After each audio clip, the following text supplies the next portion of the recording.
விஜய் ஒரு சிங்கம் அப்படின்னு யார் சொன்னா? விஜயே சொன்னார் அப்படின்னு அந்த அளவுக்கு தன்னை யாராவது தன்னை புகழ்ந்துருவாங்களா? நான் ஒரு சிங்கம், சிங்கம் வெளியே வராது, வரலையே, அதுதானே பிரச்சனையே. அப்போ நீங்கள் கர்ஜிங்கன்னா மியாவ் அப்படின்னு கத்துறீங்க. இந்த பொதுக்கூட்டம் வந்து எப்படி இருக்குதுன்னா, இப்படி பட்டங்கள் என்பது மற்றவர்கள் கொடுக்கணும். நீங்கள் எப்போ பார்த்தாலும் ரஜினி சூப்பர் ஸ்டார்னா அங்கே போய் பிடுங்கிறது. சூப்பர் ஸ்டார் எனக்கு கொடு, நான் தான் சூப்பர் ஸ்டார், ஏய் நான் இருக்கிற வரைக்கும் நான் தான் சூப்பர் ஸ்டார், ஆட்சியில் பங்கு அதிகாரம் பகிர்வா, ஐயோ அப்படின்னு ஒன்று ஸ்டாலின் அப்படியே திருமாவை பார்க்குறாரு. திருமா நான் இல்லை, அவர் அப்படியே விஜயை பார்க்குறாரு. திருமா மறுபடியும் ஸ்டாலின் திருமாவை பார்க்குறாரு. சும்மா பார்க்க அப்படி. உஷாராக இருங்கள் எங்களிடம். இன்றைய தினம் இந்த மாநாடை பார்த்து உலகமே வியந்து கொண்டிருக்கிறது. பக்கத்தில் உசிலம்பட்டியில் கூட தெரியாது. அதிமுக தொண்டர்கள் சோர்ந்திருக்கிறார்கள். உன் தொண்டை எப்படிங்கிறானே உனக்கு தெரில, உன் நிர்வாகி எப்படிங்கிறானே உனக்கு தெரில. தாடி பாலாஜி சொல்கிறாரு, உங்களை சுற்றி இருக்கிற ஆட்களிடமிருந்து உங்களை பாதுகாத்து கொள்ளுங்கள்னு. கட்சியில் யார்? விஜய் தான் ஒரே முகம், விஜய்க்கு அடுத்தது யாருமே இல்லை. பேசுகிறவங்கெல்லாம் வளர்றாங்க. 5 நிமிஷத்துக்கு மேலே அவங்களால பேச முடியல தொடர்ச்சியாக. இல்லை பேசினா அவர் கோச்சிக்குவாங்க. நீ டோட்டலாக 5 லட்சம் பேரை கூட பார்க்கல. ஆனால் இவர் உட்காந்துட்டு சோர்ந்து போய் கிடக்கிறாரு. திரும்பி பார்த்தோன்னா புஷி தான் சோர்ந்து போய் கிடக்கிறாரு. நீங்கள் கேரளாலேருந்து பவுன்சரை கூட்டு வந்துருங்க. அவனுக்கு செக்கு தெரியுமா, சிவலிங்கம் தெரியுமா? ஏய் நான் புஷி ஆனந்தரா, இருக்கட்டும்டா போய்கோடா பிடிச்சி தூக்கி போடுறானுங்க பார்த்தீங்களா? ஆமாம் சார். அந்த மேடை அந்த ரேம் போகிற இது வந்து கிட்டத்தட்ட 10 அடி இருக்கும். ஆமாம் சார். கீழே கம்பி கிம்பிடும் தூக்கி அப்படி போடுறானுங்க.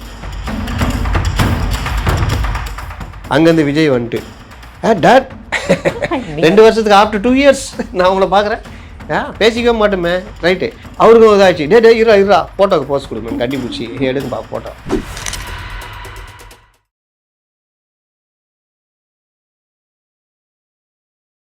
இளையபாரத நேயர்களுக்கு வணக்கம். இன்னைக்கு நம்ம நேர்காணலில் நம்ம சிறப்பு விருந்தினர் மூத்த பத்திரிகையாளரான அப்துல் முத்தலிப் சார் அவர்கள் தான்.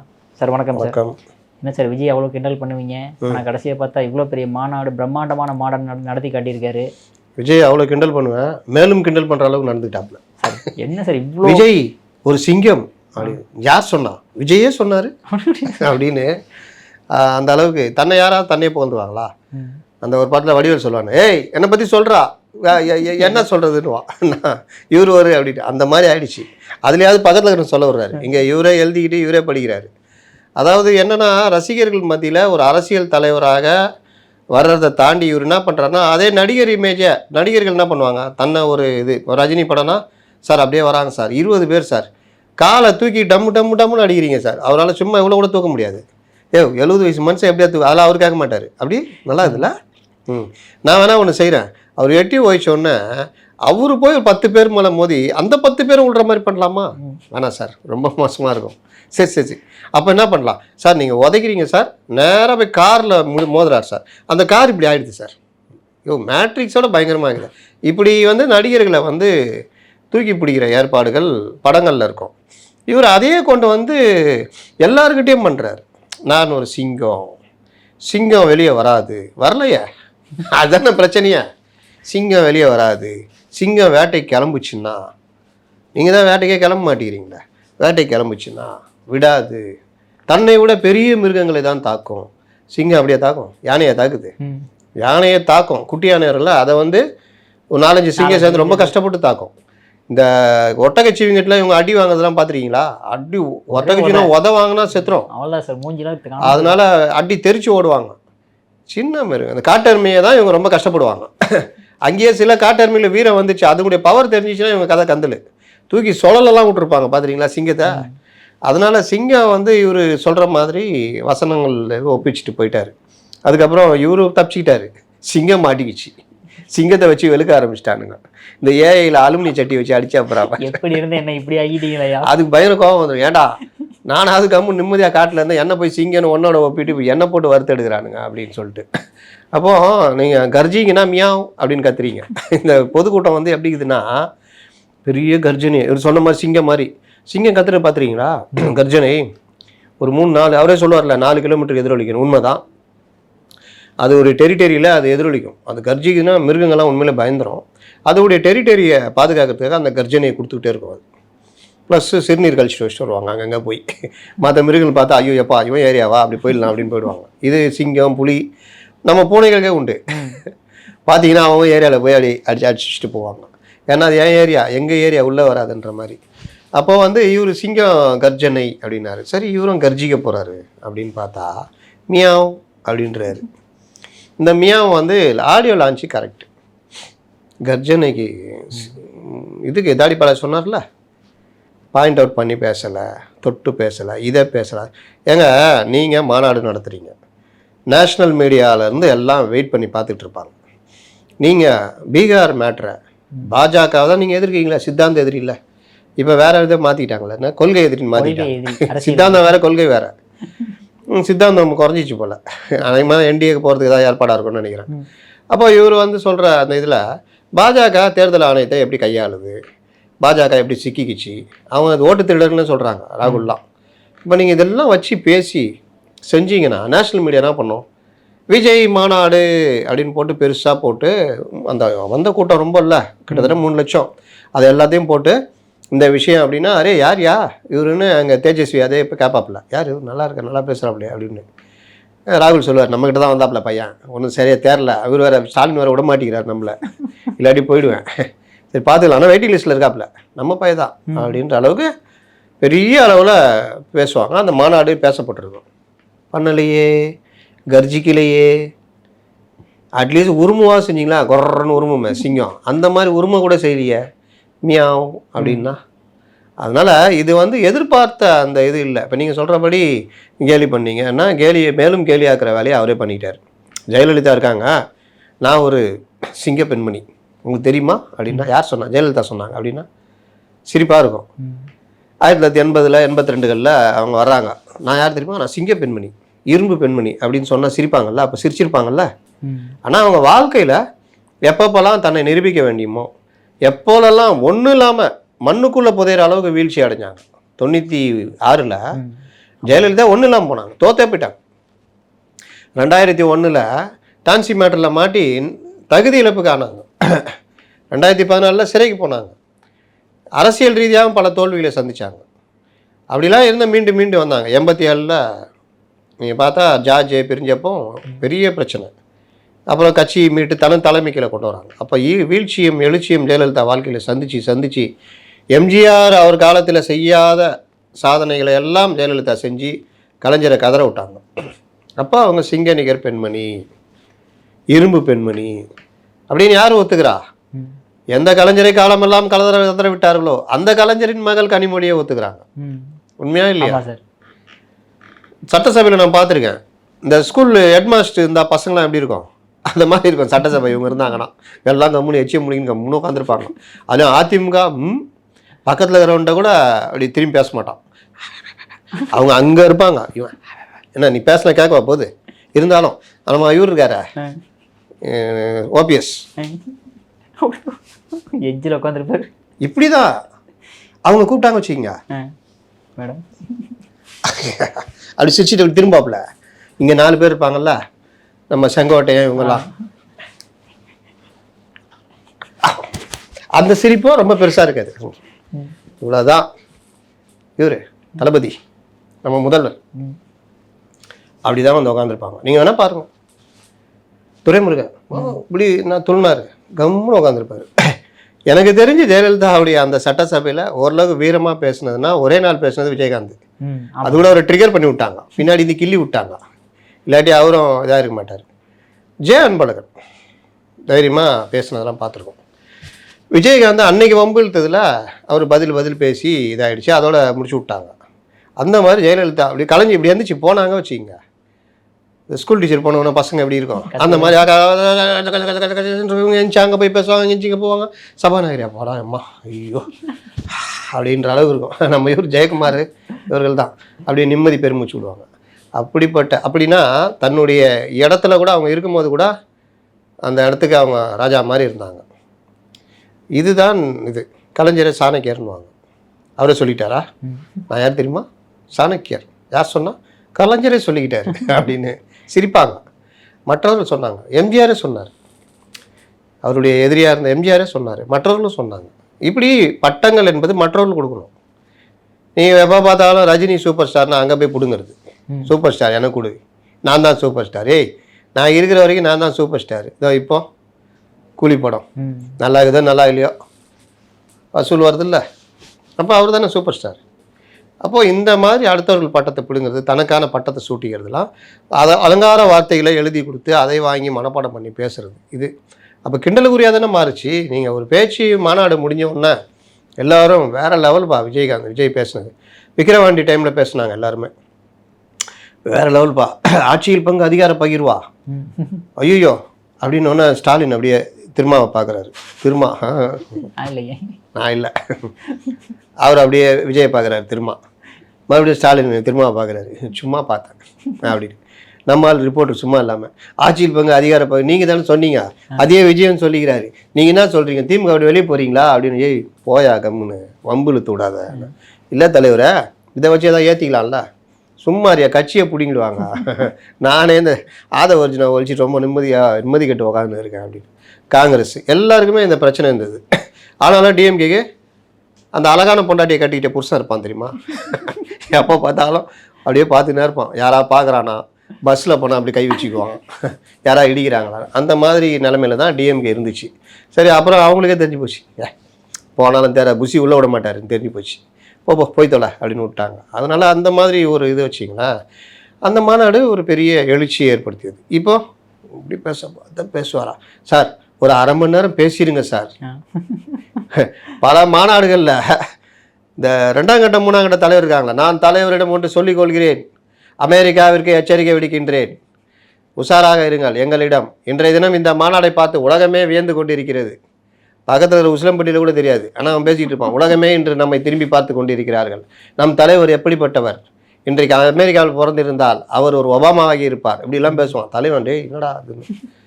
அப்புறம் என்ன பண்ணுவானுங்க, அப்படி போகிற போகல அந்த கூட்டத்தினுடைய இவர் ஒரு சீட்டை சீக்கிரம் முடிக்கவும், மறுபடியும் என்ன பண்ணுவாப்புல, என்னை முடிக்க சொல்கிறார்கள், ஓரிரு வார்த்தைகளை சொல்லிவிட்டு நான் முடித்துக் கொள்கிறேன். உடனே இவங்க நினைப்பாங்க, அப்பாடா முடிக்கிறான்பா ஓரிரு வார்த்தைகள். அந்த ஓரிரு வார்த்தைகள் 20 நிமிஷம் அவனுக்கு தெரியாது. மறுபடியும் போவான், ஒரு பேனா வச்சு அப்படி குத்திட்டு போவான், முட்ரா சீக்கிரம் அப்படின்னு. அந்த லெவல் தான் நம்ம ஆளுங்க இருக்கான். இங்கே பேசுங்க சார், அரை மணி நேரம் பேசுறாஜா. அவன் சொல்லுவான்ல, டேய் அவன் தான் லெக் சைடில் போட்டா அடிக்கிறான்னு தெரியுது இல்லை, ஆஃப் சைடில் போடுறான், டேய் எப்படி போட்டாலும் அடிக்கிறான்டா அவன் அப்படின்னு. அந்த சென்னை 20 அந்த மாதிரி, ஏப்பா கொஞ்சம் பேசுப்பா, மற்றவங்களாம் பேசுகிறாங்க, நீ யார் தலைவர் கொஞ்சம் பேசுப்பான்னு பார்த்தா மியாவும் தான். இதுதான் நிலமை.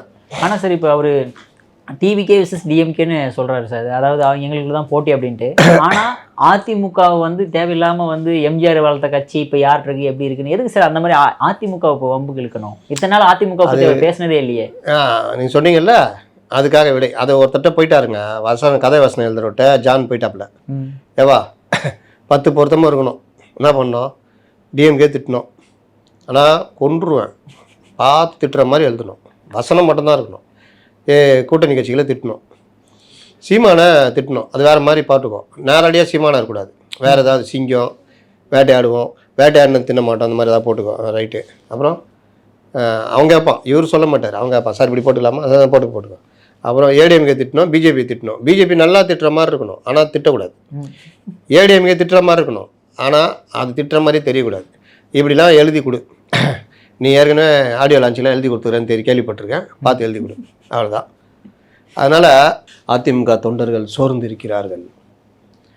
உன் தொண்டை எப்படிக்கிறானே உனக்கு தெரில, உன் நிர்வாகி எப்படிக்கிறானே உனக்கு தெரில. தாடி பாலாஜி சொல்கிறாரு, உங்களை சுற்றி இருக்கிற ஆட்களிடமிருந்து உங்களை பாதுகாத்து கொள்ளுங்கள்னு. நான் சொல்ல, தாடி பாலாஜி சொல்கிறாரு. அப்போது அந்த லெவலில் தான் இருக்கீங்க. புஷி ஆனந்தே இப்போ தாடி பாலாஜி உன்னை நான் தப்பாக நினச்சிட்டேன்பா, இப்போ தான் நீ எனக்கு ஆதரவாக பேசுகிற. உண்மையிலேயே அந்த 3 பேர்ட்டேருந்து அவரை பாதுகாக்கணும்பா, என்னை கூட கிட்ட விட மாட்டேங்கிறானுங்கப்பா, இங்கிலீஷ்லேயே பேசுகிறானுங்கப்பா, ஐயோ சிக்கலாகுதுப்பா அங்கே போனாலே அப்படின்ற லெவலுக்கு இன்றைக்கி அவர் இருந்தாலும் அவர் தன் முயற்சியில் சற்று மனம் தளராத புஷி விஜயை கரெக்ட் பண்ணுவாப்புல. அப்போ அந்த 3 பேர்கிட்ட பவுன்சர், இதில் வேற ரொம்ப போனால் என்ன பண்ணுவான், ஹிந்திலே பேசுவாப்புல. இவர் ஆதவ் கேரே தூக்கி வெளியே போடுறான்றாப்புல புஷியை. 2 பேர் கையில் கொடுத்தானா முடிஞ்சிச்சு, கொண்டு போய் வெளியே விட்டு வந்துடுவானுங்க. அப்போ அந்த மாதிரி தான் அந்த பவுன்சர்களுடைய ஆதிக்கம். அந்த மாதிரி அப்போ உங்கள் கட்சியில் என்ன நடக்குது? உங்கள் நிர்வாகிகள் பேச முடியல, செகண்ட் லெவல் லீடர்ஸை பேச விட மாட்டேங்கிறீங்க. கட்சியில் யார்? விஜய் தான் ஒரே முகம், விஜய்க்கு அடுத்தது யாருமே இல்லை. பேசுகிறவங்கெல்லாம் வளர்றாங்க. 5 நிமிஷத்துக்கு மேலே அவங்களால பேச முடியல தொடர்ச்சியாக, இல்லை பேசினா அவர் கோச்சிக்குவாங்க. இப்படி எல்லாம் இருக்கிற ஒரு இதில் நீங்கள் போய் அடுத்த ஒரு வீட்டில் பார்க்குறேன், ஏமா உன் பொண்டாட்டி நல்லா வச்சுக்கூடாதா? என்னப்பா நீ கடை கண்ணி கூட்டு போப்பா, சினிமா கினிமா, ஏய் போடா, டெய்லி குடிச்சிட்டு போய் உதவ வாங்கினுக்கிற நீ வந்து ஏன்ட சொல்கிற, உன் குடும்பத்தை ஒழுங்கா நடத்துன்ற மாதிரி கதை தான். அவர் என்ன சொல்லிட்டாரு, எடப்பாடி அதிமுக எப்படி இருக்குன்னு நீங்கள் பாருங்க அப்படின்னு அந்த கூட்டத்தை காமிக்கிறார். இன்னொன்று சொல்கிறேன், அதிமுக வந்து இன்று சோர்ந்து போய் கிடக்கிறது அப்படி இப்படின்றீங்க. அதிமுக சோர்ந்து போய் கிடக்குதுன்னா அந்த தலைவரை வாடகை எடுக்கிறீங்க. எம்ஜிஆர் உருவாக்கின கட்சி தானே, அதுவும் எம்ஜிஆர் உருவாக்கிய கட்சி, அது சோர்ந்து போயிருக்குன்னா இன்றைக்கி தமிழ்நாட்டில் கடந்த 2 மாதமாக ட்ரெண்டில் இருக்கிற விஷயம் எழுச்சி பயணம். திமுகவே அரண்டு போய் கிடக்கிறது. உளவுத்துறை ரிப்போர்ட்லாம் பார்க்கும்பொழுது அவர்களுக்கே என்னையா இந்த ஆள் சும்மா ஏதோ போவார், சுந்தரா டிராவல்ஸ்னு கிண்டல் பண்ணலாம், டேபிளுக்கு அடியில் ஊர்ந்து தவழ்ந்துன்னு சொல்லலான்னு பார்த்தா அந்த ஆள் அதுக்கும் பதில் பண்ணிட்டான். அடி நிமித்துறாப்புல 100 தொகுதி கடந்து போய் கேட்குற கேள்வி நம்மளுக்கு சொல்ல முடியல. குறுகிய காலத்தில் 100 தொகுதியை முடிச்சு 52 லட்சம் பேரை பார்த்துருக்காப்புல. என்னையா இது இந்த மாதிரின்றது? நீ டோட்டலாக 5 லட்சம் பேரை கூட பார்க்கல. ஆனால் இவர் உட்காந்துட்டு சோர்ந்து போய் கிடக்கிறார்கள். திரும்பி பார்த்தோன்னா புஷி தான் சோர்ந்து போய் கிடக்குறாங்க. இன்னும் உள்ள விடுவோமே எவ்வளோ பேர் வெளில நிற்கிறான், அவனுங்க தான் சோர்ந்து போய் கிடக்குறானுங்க. காளியம்மாலே சோர்வடைய வச்சிட்டிங்க, அந்த இவர் மருது அழகராஜே சோர்வடைய வச்சிட்டிங்க, இன்னும் பல பேரை உள்ளே விடல. துட்டு செலவழிச்சவன் இவனுங்களாம் இப்போ சோர்ந்து போயிருக்காங்க. பணம்லாம் செலவழித்து என்ன பண்ணிடுது, இவ்வளோ தூரம் பண்ணி ஒன்றுமே இல்லாமல் இருக்குது அப்படின்ற அளவுக்கு இருக்கலாமா வேணாமான்னு. நேற்றுலாம் பார்த்தீங்கன்னா அந்த மாநாட்டில் இடம் கொடுத்தாருல, மாநாடு நடத்துகிறீங்க, மாநாடு முடிஞ்ச உடனே என்ன பண்ணுவாங்கன்னா இந்த மாநாட்டு இடத்த கொடுத்தவங்க நீங்கள் பார்த்தீங்கன்னா ஏதோ ஒரு இதில் தானே பண்ணாங்க, விக்கிரவாண்டியில் பண்ணாங்களா, மாநாடு இடம் கொடுத்தவரை கூப்பிட்டு பாராட்டினாங்களா, ஏதோ பாராட்டினாங்க, சாப்பாடு போட்டு எல்லாம் பண்ணாங்க, அவரை பாராட்டினாங்க. அப்போ அந்த மாதிரி இந்த மாநாட்டில் இடம் கொடுத்தவரை அவமானப்படுத்தியிருக்காங்க. என்ன பண்ணாங்க? இங்கே உட்காராது, அப்படி போ அப்படி இது அதுன்னு நொந்து நூலாக இருக்காரு. இன்னொருத்தர் ஒரு மூத்த வழக்கறிஞரை ஒரு 6-7 மணி நேரம் நிற்க வச்சுருக்காங்க, உட்கார சீட்டு கொடுக்கல, அங்கே வெளியில் நில்லு அப்படின்னு நின்று. அவர் சாப்பிட கூட இல்லாமல் மனிதத்தன்மை இல்லாதவங்க திட்டிட்டு போயிருக்காரு. இந்த மாதிரி மாநாட்டுக்கு பணம் கொடுத்தவங்கலாம் பல பேரை கட்சிக்காக இது பண்ணுறாங்களா, அவங்க எல்லாத்தையும் அவமானப்படுத்தியிருக்காங்க. யார் இதெல்லாம் பண்ணான்னு கேட்டால் இந்த மாதிரி பவுன்சர்கள் இவர்கள் தான். நீங்கள் கேரளாலேருந்து பவுன்சரை கூட்டு வந்துருக்கீங்க, அவனுக்கு செக்கு தெரியுமா, சிவலிங்கம் தெரியுமா, அரேஜா போ அப்படின்றான், போய்கோடா அப்படின்னு. ஏய் நான் புஷி ஆனந்தரா, இருக்கட்டும்டா போய்கோடா. ஏய் என்னப்பா ஆதவ் சொல்லு, உடுப்பா அவர்தான். ஓ நான் நினைச்சது ஆளு பந்தல் போட வந்துச்சுன்னு நினைச்சது, அதான் போய்கோடா சொல்லிச்சு, மன்னிச்சிக்கோ உள்ள போ அப்படின்னு. இதுதான் இன்னைக்கு நிலைமை. இவருக்கே இந்த நிலைமைனா மற்ற நிர்வாகிக்கு என்ன கதை பாருங்க. கொஞ்சம் வெள்ளை சட்டை கட்டலாம் எல்லாரும் உள்ள விடணும். அரே எல்லாருமே அப்படி தானே இருக்கான் வெள்ளை வச்சுட்டு. அப்போ சரி நான் சொல்கிறேன் யாருன்னு பாரு. அடுத்து ஒரு நிர்வாகி, இவர் யார், இவங்க 2 பேர் கட்சிக்கார மாதிரி இல்லையே, ஹஸ்பண்ட் ஒய்ஃப் எதுக்கு மேலே வருது, தொடுத்துறா அவங்கள அப்படின்னு. அவர் தான் விஜயுடைய அப்பா அம்மா. அப்படியா, நீ யார்? நான் ஒரு நிர்வாகி, நீயே யாருன்னு தெரியாது எனக்கு, அவங்கள போய் அப்பா அம்மா போய் சொல்லி மேலே கூட்டு போகலான்னு பார்க்குறியா, போய்கடா அப்படின்னு. அப்புறமா அவருடைய போனக்கின பண்ணி வந்து உட்கார வைப்பா, அவர் தான் அப்பா அம்மா. அங்கேருந்து விஜய் வந்துட்டு டேட் 2 வருஷத்துக்கு ஆஃப்டர் 2 இயர்ஸ் நான் உங்களை பார்க்குறேன், பேசிக்கவே மாட்டோமே, ரைட்டு. இந்த விஜய் சேதுபதி ஒருத்தரை கட்டி பிடிச்சிக்கார, அப்போ மாமா எப்படி மாமா இருக்கீங்கன்னா அவன் நினச்சி பார்ப்பான் நம்மளை போட்டு அடித்தவன் ஆச்சு அப்படின்னு. அந்த மாதிரி திடீர்னு அவரு அது என்னடா அது மேடையில் வர உற்சாகம், அது ஒரு உணர்ச்சி வயப்பட்ட நிலை. அவருக்கும் இதாச்சு, டே இருறா ஃபோட்டோக்கு போஸ்ட் கொடுக்கணும், கட்டி பிடிச்சி எடுங்கப்பா ஃபோட்டோ எடுத்து முடிச்சோடனே போகிறாப்புல. எனக்கு இது பார்க்கும்போது என்ன அவங்க அந்த சார்லி ஒரு படத்தில் வருவாப்புல இல்லை, நேராக வருவாப்புல, அப்பா வரங்கப்பா நல்ல இவர் தான் என் குடும்பத்துக்கு எல்லாம் என்னை வளச்சிக்கலாம், இவர் தான், இவரை பஸ் ஏற்றி விடு, ஒரு விஷயம் சொன்னேன் அதை அப்புறம் சொல்லிக்கலாம், என் கோட்டாவில் ஒரு சீட்டை போட்டு அனுப்பு அப்படின்னு. எனக்கு அந்த ஞாபகம் தாங்க வந்துச்சு உண்மையிலேயே. ஏன்னா போன கிறிஸ்மஸுக்கு அவரை பார்க்கறதுக்கு 3/4 மணி நேரம் டைம் கொடுத்தாராம் புஷி ஆனந்த். இப்போ அவர் சொல்லுவார், சந்திரசேகர் டேய் எனக்கு 3/4 மணி நேரம் டைம் கொடுத்தல பாத்தியா, புதுசாக வந்தவனுங்க பவுன்சரை வச்சுட்டு 1 இயர் தூக்கி வெளியே போடுற லெவலில் இருக்கிறானுங்க பாரு. அது யார், விஷ்ணு ரெட்டி, ஜான் ஆரோக்கியசாமி, ஆதவ் 3 பேரும் கை கோத்துனாங்களா, கண்டமாயிட்டியா, விதி வலியது ஞாபகம்னா அவர் சொல்லிட்டு போவார், மனசு நஞ்சிருப்பார்ல. இதுதான் ஒரு கட்சினா அது ஒரு கட்சி மாதிரி நடக்கணும். இது என்னமோ சினிமா கம்பெனி மாதிரி இருக்குது. நடிகரை பார்க்க போனோம்னா உள்ளே விட மாட்டாங்க, பவுன்சர் வச்சுருப்பாங்க. அந்த மாதிரி கட்சி மாநாடுலாம் எம்ஜிஆர் நடத்திருக்காரு, எல்லாரும் நடத்திருக்காங்க, ஜெயலலிதா நடத்தலையா? அந்த மாவட்டத்தில் இருக்க நிர்வாகிகள் இருப்பாங்க. இன்னும் சில மாநாடுகள் என்ன நடக்கும், மேடையை சரிஞ்சு விழுந்துடும். ஏன்னா கீழே இருக்கிறவங்களாம் பாதி பேர் மேடையில் நிற்பான். ஒரு 500 பேர் நிற்பான். அவன் ஃபோட்டோ நான் நிற்கிறேன் தெரியுமா, எங்கே வார் அங்கே தெரிதுவார், எங்கே தெரிது, ஓ நிற்கிறலையா, யோ 100கணக்கான பேர் நிற்கிறான், எங்கே பாரியா தலையை பாரியா, சவுப் சட்டை பக்கத்தில் பாரியா. இந்த மாதிரி தான் நீ கதை. ஆனால் இங்கே ஃபுல்லாக பவுன்சர் தான் நின்றுக்கிறான். இதில் யாராவது ஒன்றுக்குன்னு தலைவருங்க எஞ்சி இந்த மாவட்ட செயலாளர் போனால் வச்சுக்க, அவள் தான் முடிஞ்சிச்சு கதை. திரும்பி வந்தால் என்னடா, இல்லை நான் வந்து போய்கோடா, நான் மாவட்ட செயலர்ரா, போய்கோடான்றேன், போடா, அவ்வளோதான். மறுபடியும் ஏற முடியாது மேடை. விஜயுடைய நண்பர் ஸ்ரீநாத்தியா வரும்போது ஒரு கட்டிப்பிடிச்சார் இவர், அதோட போய்கோடா, அவ்வளோதான். நான் ஸ்ரீநாத்தியா இருந்துட்டு போய் விஜய்கிட்ட போய் பர்மிஷன் வாங்கிட்டு வா. டேய், அந்த பர்மிஷன் வாங்க நம்ம விஜய் போய் பார்க்கணும்டா, நீ தான் மேலே விட மாட்டேங்கிறிய. அப்போ அவரை சொல்லு, அவரை சொல்லுனா கூட நான் அவரை நம்பி பார்க்கணும்டா, போய்கோடா, அவ்வளோதான். பிடிச்சி தூக்கி போடுறானுங்க பார்த்தீங்களா? ஆமாம் சார், தொண்டர்லாம் அப்படியே. அந்த மேடை அந்த அந்த ரேம் போகிற இது வந்து கிட்டத்தட்ட 10 அடி இருக்கும். ஆமாம் சார். கீழே கம்பினா அவன் தூக்கி அப்படி போடுறானுங்க. முதல்ல போடும்போது விஜய் பார்த்துட்டு தடுக்கிறாப்புல.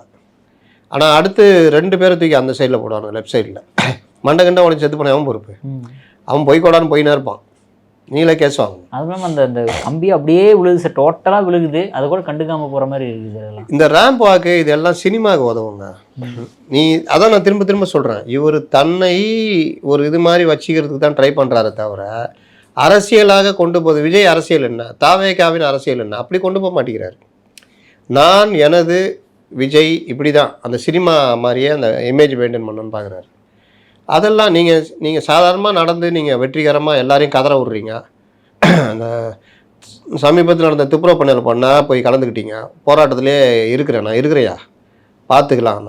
ஒரு இவர் இருக்கிறான்னு தெரிஞ்சு ஜனங்க கூட ஆரம்பித்தா என்ன பண்ணுவாங்க அதிகாரிங்க, கெஞ்சுவாங்க வந்து, சார் ப்ளீஸ் சார், நான் ஓகே நான் ப்ளீஸுங்க, இவங்களுக்கு என்ன ஒரு முடிவு வாங்க, நான் எந்திரிச்சு போகிறேன், முடிச்சு விட்ருவாங்க, அலறும். அப்போ என்ன ஆகும், சிங்கம்னு சொல்லுவோம். நீங்கள் நீ அவனும் உள்ளே உட்காந்துக்கினீங்க, வா வா வா டீயை கொடுக்குறீங்க, அங்கே ஒரு கொடா கடைலாம் லைட்லாம் வச்சு ஃபோட்டோ ஷூட்டு. சரி, அங்கேயாவது வெளியில் வந்து ஒரு பெரிய பேட்டி கொடுத்துருந்தீங்கன்னா தமிழ்நாடு ஃபுல்லாக ரீச் ஆகிருக்கும். சும்மா இவர்கள் போராடி பண்ணதுக்கே தமிழ்நாடு ஃபுல்லாக ரீச் ஆகிடுச்சு. விஜய் பேட்டியை கொடுத்துருந்து இதெல்லாம் கொடுத்துருந்தா வேறு லெவல் ரீச் ஆகிருக்கும். அப்போ ஏன் வரல நீங்கள்? என்னென்னா சிங்கத்துக்கு வேட்டையாட மட்டும் தான் தெரியும், பேச தெரியாது. சிங்கத்துக்கு பேட்டி கொடுக்க தெரியாது, இதுதான் பிரச்சனை. சார், உங்கள் பொண்ணான கருத்துக்களை பகிர்ந்ததுக்கு மிக்க நன்றி சார். நன்றி.